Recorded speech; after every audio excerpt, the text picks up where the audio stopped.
जब जब जन्म लेहूं दुनिया में गुरु गाऊंगा तुर भजन ला देहु आशीष हमला गुरु जी जपी होगा सतनाम मिला देहु आशीष हमला गुरु जी जपी होगा सतनाम मिला। बोल घासीदास बाबा की जय।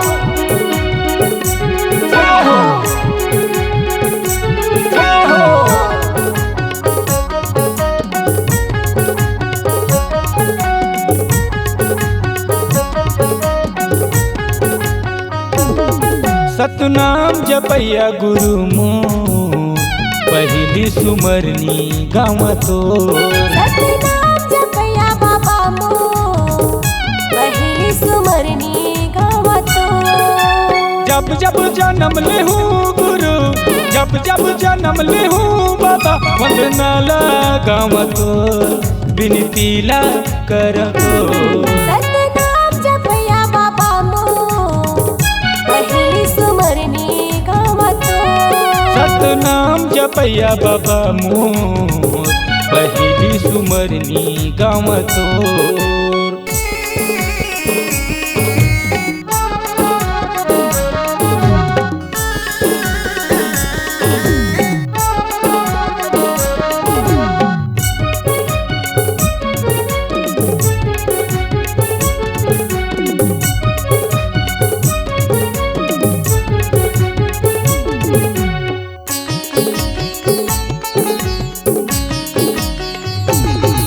हाँ सादा के चौरा सादा के खम्भा सादा के हवै निशानी गिरौदी पूरी के तैर हवैया महिमा ही बड़ा भारी गिरौदपुरी के तैर हवैया महिमा ही बड़ा भारी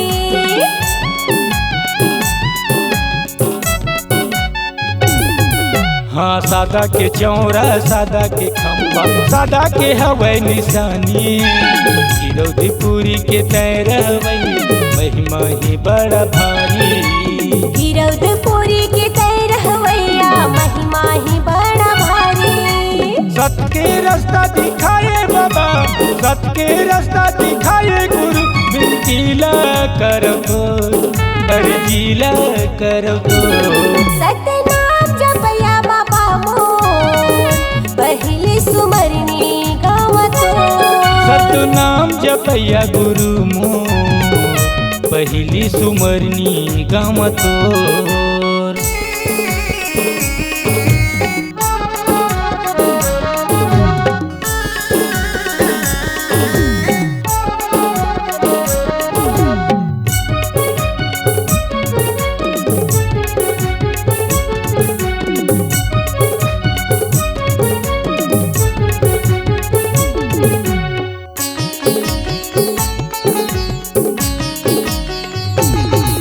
हाँ चटुआ तेला सीमा महिमा देखाए गिरौद में मेला लगाए सब संतन मिल माथे नवाए तोर दर्शन ला पाके सब संतन मिल माथे नवाए तोर दर्शन ला पाके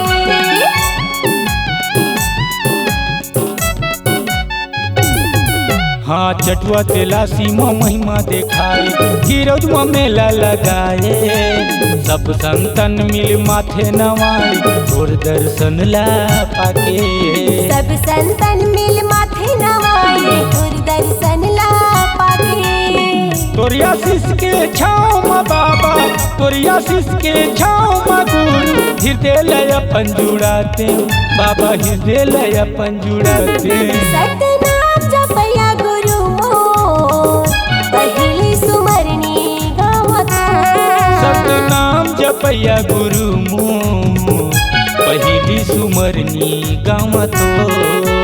जब जब जन्म लेहू गुरु, जब जब जन्म लेहू बाबा, वंदना लगावत हो, विनती ला करत हो।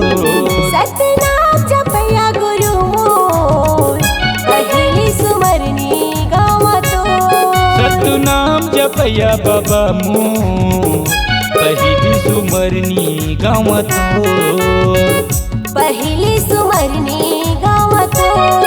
हाँ पहिली सुमरनी गावत हो। पहिली सुमरनी गावत हो।